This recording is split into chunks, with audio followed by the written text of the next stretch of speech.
The most expensive kitchen I ever walked into began to look old after just 4 years. The reason was not the countertops, not the appliances. It was a single decision that most homeowners do not think about when signing the remodel contract. You'd be awesome if you liked this video. 1. Designing for how you actually live.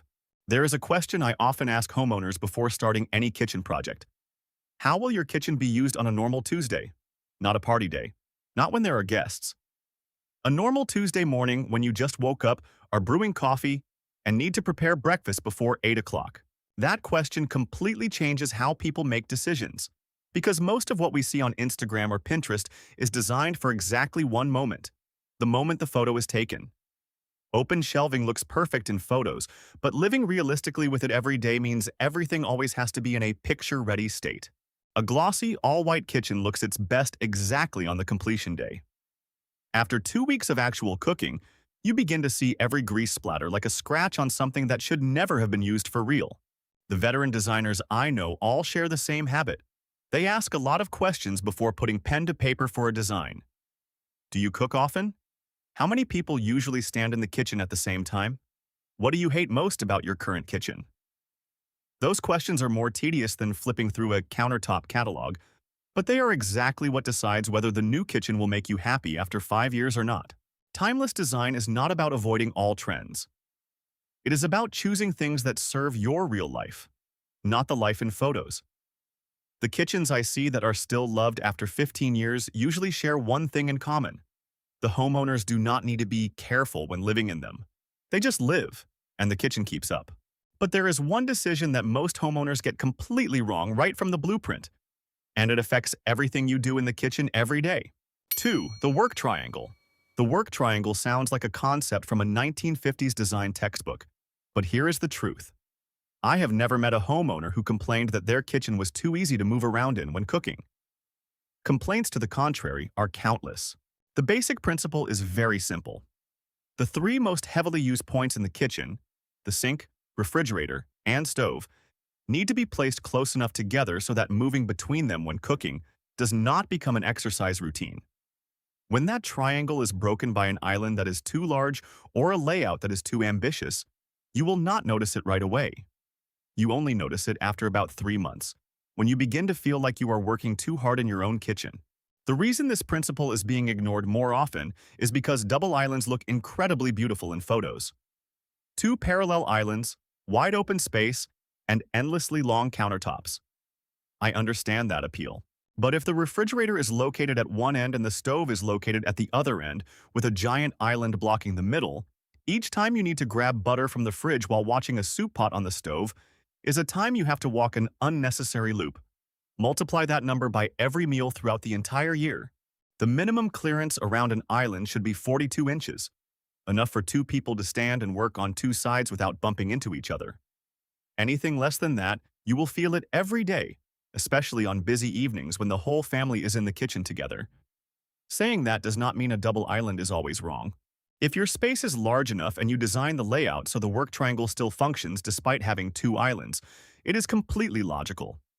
The problem only occurs when aesthetics drive the layout instead of the other way around. The most beautiful kitchen is the kitchen you barely notice is functioning, because everything happens so naturally that you do not need to think about it.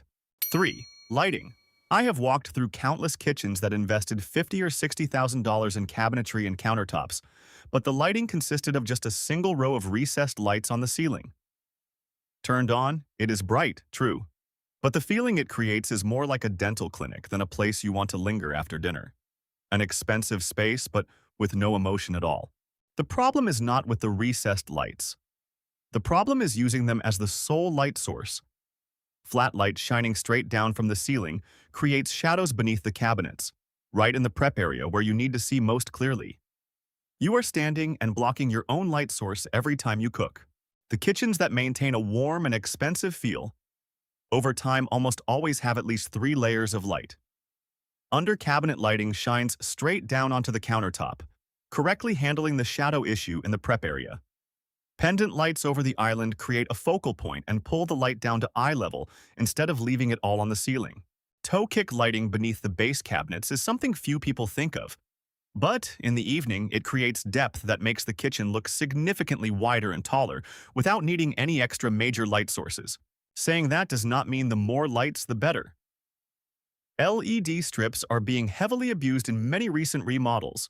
Light appears on every cabinet edge, every shelf and every wall corner to the point that the kitchen looks like a lounge bar. Restraint is just as important as abundance. I am not saying recessed lights are wrong. If your kitchen is small and you need even light everywhere, a row of recessed lights can still be a logical choice. The problem only occurs when that is the only thing you have. And one small detail that few people plan for from the start: dimmer switches for all areas. A kitchen at 7 a.m. and a kitchen at 9 p.m. serve two very different needs. A good lighting system handles both without requiring you to choose. The lighting is right, but the item that accounts for nearly 40% of your remodel budget is the very thing that is easiest to look outdated, all because of one small decision on the blueprint. 4. Cabinet design. Cabinetry usually accounts for 35 to 40% of the total kitchen remodel budget. With a mid-range project at the $50,000 level, you are talking about around $17,000 to $20,000 just for the cabinetry systems. That means if you choose wrong here, this is not a minor decor mistake that can be fixed with a few dozen dollars worth of hardware. This is a regret you will live with for a very long time. The clearest sign of a kitchen starting to look dated is usually not the countertops or appliances. It is cabinetry that tries to decorate too much. Heavy molding, ornate trim, and those door profiles with lots of curved details that were extremely popular in the early 2000s are now starting to create a heavy and unrefined feel. The eye is constantly pulled into each small detail instead of perceiving the overall space. If you are building a traditional or colonial-style home, ornate cabinets with full molding can be very appropriate. I am not against complex details because they are inherently ugly. I am against them when applied to a space where they do not truly belong. Flat front and minimal shaker styles stand firm not because they are currently trendy. Rather, it is because they are not tied to any specific design era. There is no decorative language to look outdated. And there is a practical benefit few people calculate. Door styles with many intricate lines and grooves are very difficult to wipe down. Grease builds up deep in those channels faster than you think. After a few years, the kitchen loses its crisp feel, even though you still clean regularly. Luxury in modern cabinet design does not come from adding details. It comes from the right proportions, precise alignment, and good materials. A simple cabinetry system executed well usually creates a much more expensive feel than complex but poorly executed cabinetry.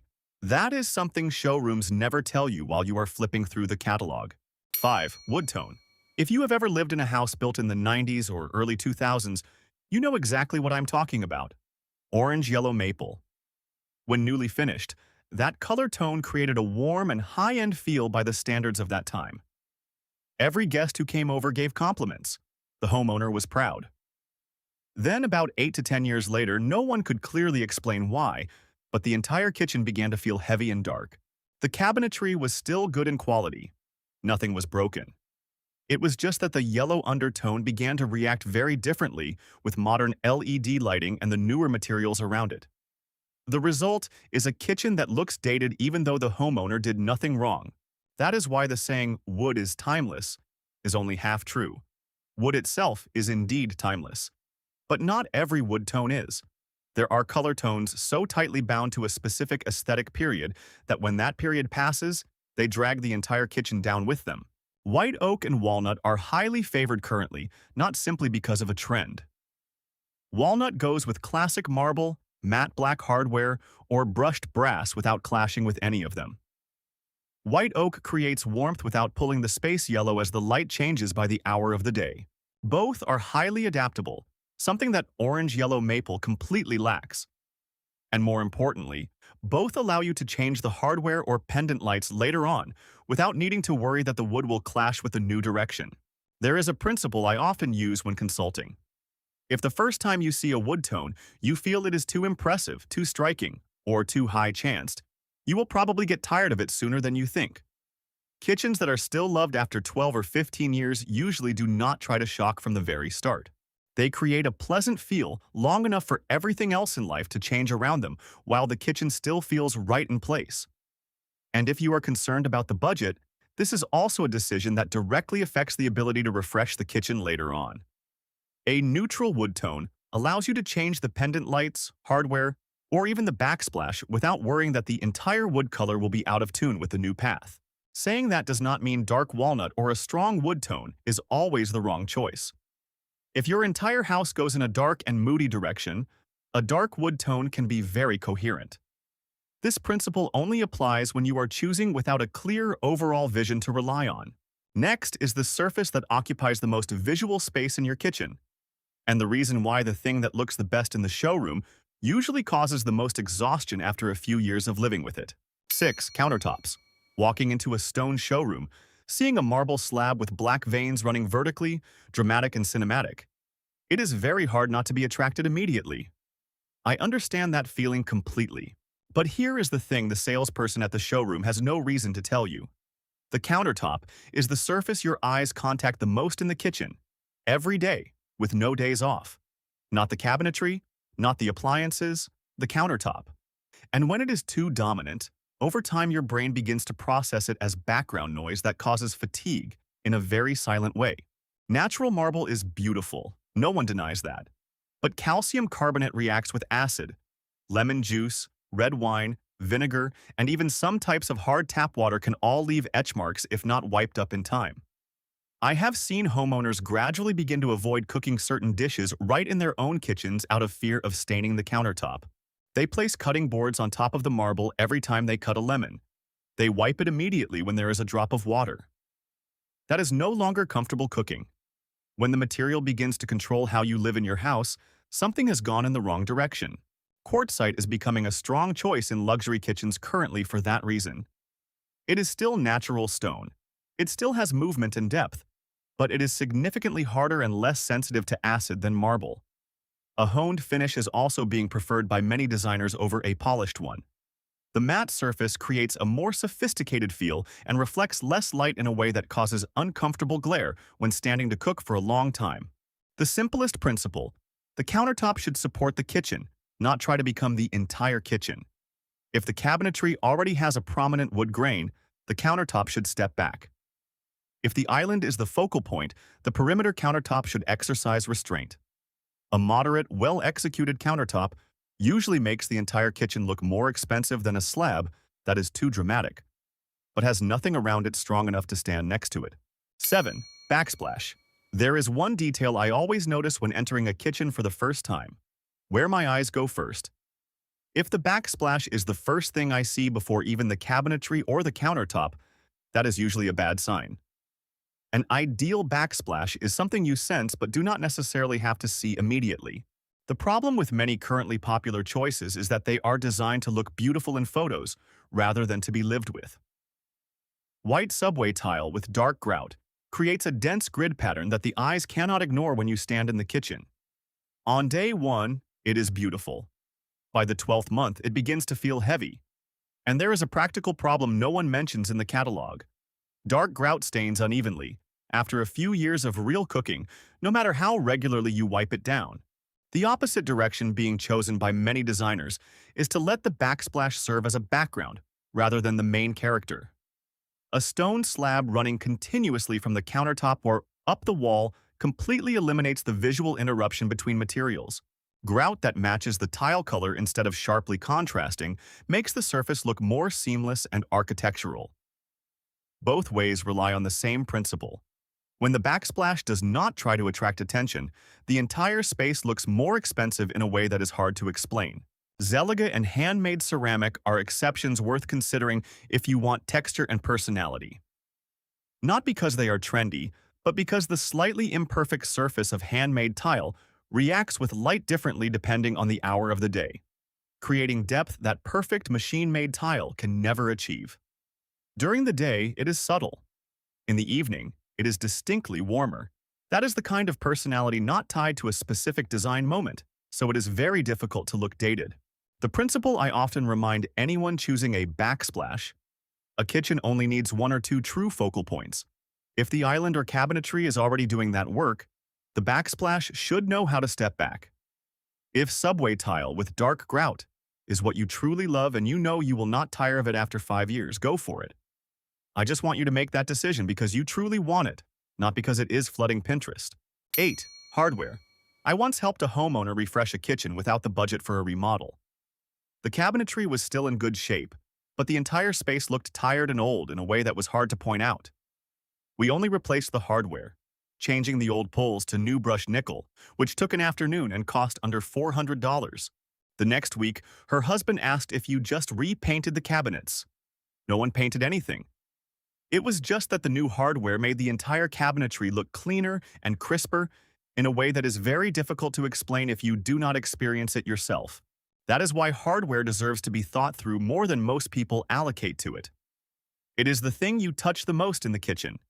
Opening the cabinet to grab a coffee mug in the morning, pulling a drawer to find a knife while cooking, and closing the cabinets at the end of the day. A few dozen times every day, not a single day missing. Its true quality reveals itself very quickly after 2 to 3 years of real use. The types of handles with cheap coating begin to peel in the grip area and look very bad, especially on the cabinets that open and close the most during the day. Solid brass or stainless steel actually costs 2 to 3 times more but does not peel, does not tarnish, and after 10 years still looks better than the day it was bought. That is a sum of money much smaller than the countertops or cabinetry, but affects the daily experience more than you think when choosing at the showroom. Aesthetically, good hardware operates more like a beautiful watch than a piece of elaborate jewelry.